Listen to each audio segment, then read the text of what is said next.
भरवेली थाना अंतर्गत Balaghat road Seoni camp के पास कचरा गाड़ी की ठोकर से एक वृद्ध गंभीर रूप से घायल हो गया था, जिसकी उपचार के दौरान मौत हो गई। घायल वृद्ध सूरज पिता दांदू पंद्रे उम्र 70 वर्ष सिवनी कैंप भरवेली निवासी को गंभीर जख्मी हालत में बालाघाट जिला अस्पताल में भर्ती कराया गया था, जिसकी उपचार के दौरान शनिवार को देर रात्रि में मौत होने पर परिजनों के द्वारा शव को सड़क पर रखकर हंगामा किया गया व मुआवजे की मांग कर शव सड़क पर रखकर चक्काजाम किया, जिससे 1 घंटे तक बालाघाट बैहर मार्ग पूर्णतः बंद रहा। जिसके बाद पुलिस बल सूचना मिलते ही मौके पर पहुंचा व अधिकारियों की समझाइश के बाद उक्त पूरा मामला शांत हुआ है। यहाँ की जो कचरा गाड़ी है पंचायत की, वो पंचायत की कचरा गाड़ी से एक्सीडेंट हो गया था। उसका ट्रीटमेंट के लिए लोग गोंदिया ले गए थे प्राइवेट में, लेकिन वहां से रेफर इन्होंने वापस यहीं पे बूढ़ी हॉस्पिटल में करवाया। यही बात समझ नहीं आई। एक कमजोर वर्ग का आदमी था, एक आदिवासी आदमी के साथ में इस तरह से उनको जबकि रेफर करके नागपुर लेके जाना था, लेकिन ये लापरवाही इन लोगों ने, जो पंचायत वाले हैं, इन लोगों ने लापरवाही की और उसकी आज मृत्यु हो गई है। और मृत्यु होने के बाद भी उसको मुआवजा के तौर पे कहना चाहिए, उसको जो आश्वासन देना चाहिए, वो सारी चीजें दे लापरवाही कर रहे थे ये लोग। इसलिए हम लोगों ने यहाँ पे एक उस लाश को रोड पे रख के चकाजाम किया है, ताकि ध्यान आकर्षण हो यहाँ के विधायक को, यहाँ के प्रशासन को, कि उसकी जो जिस प्रकार की उसके परिवार की एक हानि हुई है, उसकी क्षतिपूर्ति के लिए वो संपूर्ण उनकी पूरी कार्रवाई करके उन्हें लाभ पहुंचाए। ये इसीलिए इसी मांग को लेकर हम लोग यहाँ बैठे हुए।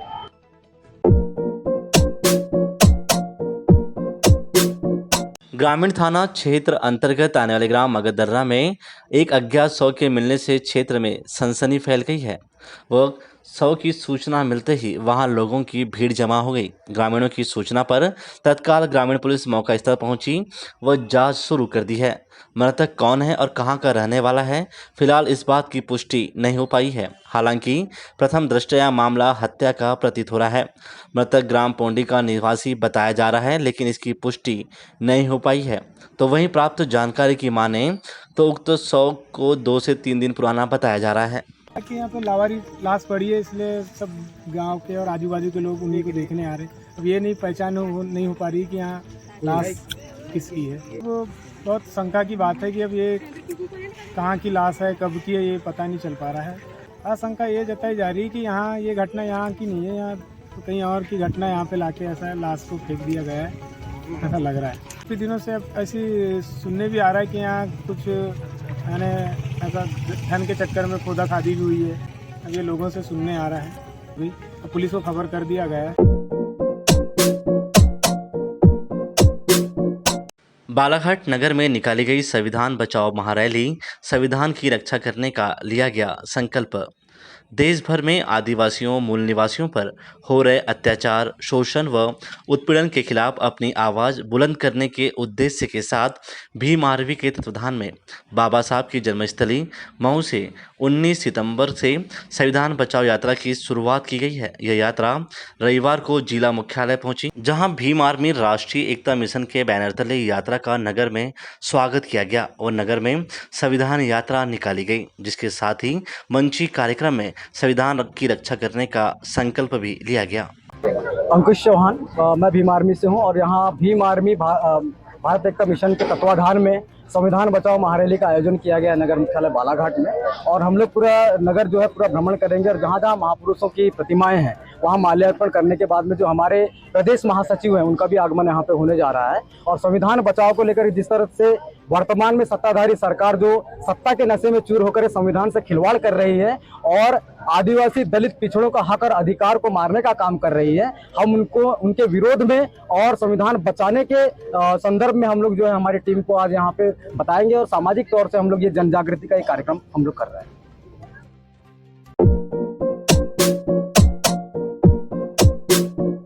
अंतर्राष्ट्रीय वृद्धजन दिवस के मौके पर आयोजित वरिष्ठ मतदाता सम्मान समारोह में बालाघाट जिले की रानी दमाहें थर्ड जेंडर स्वीप आइकॉन द्वारा मतदान जागरूकता की शपथ दिलाई गई, जिससे जिले के वरिष्ठ मतदाताओं के साथ साथ district SVEEP icon Nidhi Nahate, district SVEEP icon दिव्यांग Dnyaneshwar Ghodeshwar, third gender district SVEEP icon Rani Damahi का भी साल, श्रीफल और पुष्पगुच्छ देकर सम्मान किया गया। इस अवसर पर मुख्य रूप से बालाघाट कलेक्टर डॉक्टर गिरीश कुमार मिश्रा एवं सीईओ जिला पंचायत DS रणधा, अपर collector OP Sanodia, SDM Gopal Soni की प्रमुख उपस्थिति में यह कार्यक्रम संपन्न कराया गया।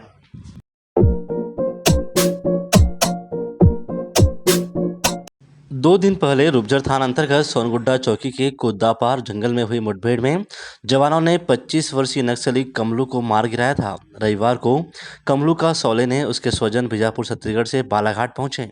जिला अस्पताल स्थित मरचूरी में रखे कमलू के शव को उसके परिजनों को सौंपा गया। इससे पहले कानूनी प्रक्रिया पूरी कराई गई है। स्वजनों को कपड़े और पॉलिथीन में लिपटे शव को दिखाया गया और विधि अंतर्गत कार्यवाही के बाद स्वजनों ने निजी एम्बुलेंस में शव रखकर अपने गांव के लिए रवाना हो गए। तो वहीं आपकी जानकारी के लिए बता दें कि कमलू बीजापुर के ग्राम बोगम गुंडा का रहने वाला था। रविवार को सौले ने कमलू के परिजन बालाघाट पहुंचे थे। शव सौंपने से पहले पुलिस अधीक्षक समीर सौरभ स्वजनों से चर्चा की और प्रक्रियाओं के बारे में उन्हें बताया। सुरक्षा के लिहाज से मरचुरी परिसर में CSP अंजुल अयंक मिश्रा सहित भारी संख्या में पुलिस बल मौजूद रहा। सक्षम PWD व वृद्धजन मतदाताओं की ठोस जानकारी नहीं मिलने पर कटंगी, लांची और वारासिवनी के आरोप पर हुए नाराज। नोडल अधिकारियों के साथ अंतिम चरण की तैयारियों की बैठक हुई संपन्न। जिला निर्वाचन अधिकारी डॉक्टर गिरीश कुमार मिश्रा ने रविवार को निर्वाचन कार्यों को संपादित कराने के लिए नियुक्त किए गए नोडल अधिकारियों के साथ बैठक की। अंतिम चरण में निर्वाचन की पुख्ता तैयारियों के साथ ही PPT लेकर नोडल अधिकारियों और समस्त रिटर्निंग अधिकारियों व नपा CMO को बुलाया गया था। बैठक में डॉक्टर मिश्रा ने निर्वाचन के कम्युनिकेशन प्लान के साथ समीक्षा की शुरुआत की। नोडल अधिकारी वंदना ने बताया कि प्लान तैयार है। इस प्लान में लगे अधिकारियों और कर्मचारियों के आदेश जारी होना शेष है। आदेश भी मंगलवार तक जारी कर दिए जाएंगे। इसके बाद पोस्टल बैलेट के विषय में समीक्षा प्रारंभ हुई। इसके साथ ही लांजी, वारासिवनी और कटंगी विधानसभा के रिटर्निंग अधिकारियों के कार्य संतोषजनक नहीं पाए जाने पर नाराजगी दर्ज कराई गई है। साथ ही 2 दिनों के भीतर इस कार्य को पूरी तरह पूर्ण करने की हिदायत दी गई है। इन 3 रिटर्निंग अधिकारियों को अपने अपने विधानसभाओं के 80 वर्ष की आयु व PWD वोटर्स कितने हैं और कितने ऐसे मतदाता हैं जो मतदान केंद्रों तक जा सकते हैं या मतदान केंद्रों तक नहीं जा सकते हैं, इसके अलावा PWD वोटर्स किस श्रेणी में आते हैं आदि पूरी एक्सरसाइज की समीक्षा की गई है।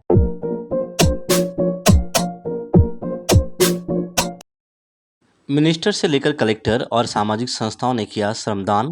स्वच्छता पखवाड़े के पहले दिन पॉलिथीन, पत्ते, घास, कागज और कूड़ा हटाकर स्वच्छ शहर के लिए दिया योगदान। प्रदेश के नर्मदा घाटी विकास प्राधिकरण मंत्री गौरीशंकर बिसेन ने रविवार को नपा अमले से झाड़ू लेकर मोती गार्डन में पीपल सहित अन्य वनस्पतियों के पत्तों से ढकी सड़क से पत्ते हटाए। इसके अलावा उन्होंने करीब 1 घंटे तक मोती गार्डन में स्वच्छता के प्रति सामाजिक संस्थाओं, खासकर स्कूली और महाविद्यालय युवाओं को प्रेरित किया है। उन्होंने कहा कि घर के समान ही मोहल्ले, स्कूल, कैंटीन या सार्वजनिक स्थान हो, उसे स्वच्छ रखने की परंपरा कायम करनी चाहिए। मोती गार्डन में ही कलेक्टर डॉक्टर गिरीश कुमार मिश्रा भी हाथों में ग्लव्स पहनकर झाड़ू ली। गार्डन के पाथवे के अलावा कई क्षेत्रों से पॉलिथीन और खाद्य पदार्थों के वेपर्स और कागज बीनते हुए नजर आए। इससे पूर्व NVDA मंत्री बिसेन ने महात्मा गांधी के चित्र का पूजन अर्चन कर द्वीप प्रज्वलित कर स्वच्छता पखवाड़े की औपचारिक शुरुआत की। इस दौरान उन्होंने छात्र छात्राओं को संबोधित करने के पश्चात शपथ दिलाई और सामुदायिक फोटो सेशन भी किया। इस दौरान शहर के गणमान्य नागरिकों के अलावा बालाघाट SDM प्रमुख तौर पर उपस्थित रहे।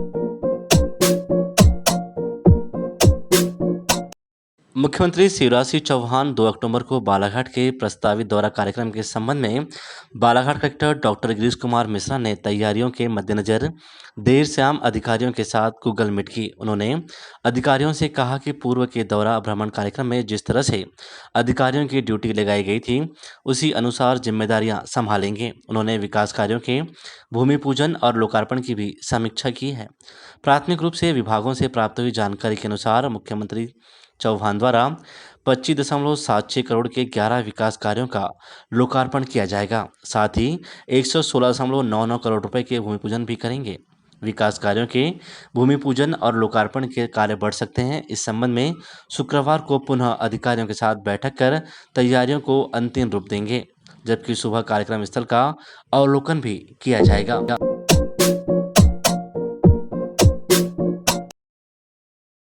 मुख्यमंत्री शिवराज सिंह चौहान 4 अक्टूबर बुधवार को बालाघाट के प्रवास पर रहेंगे। इस दौरान वे बालाघाट मेडिकल कॉलेज के अलावा लॉ कॉलेज का भूमि पूजन एक साथ करेंगे।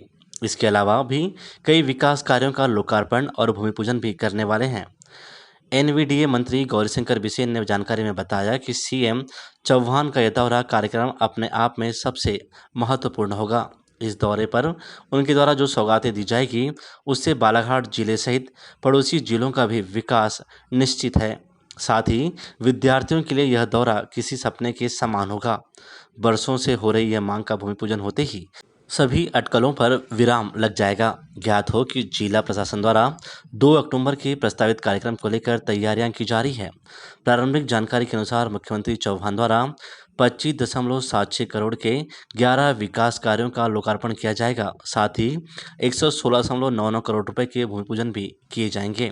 विकास कार्यों के भूमि पूजन और लोकार्पण के कार्य बढ़ सकते हैं।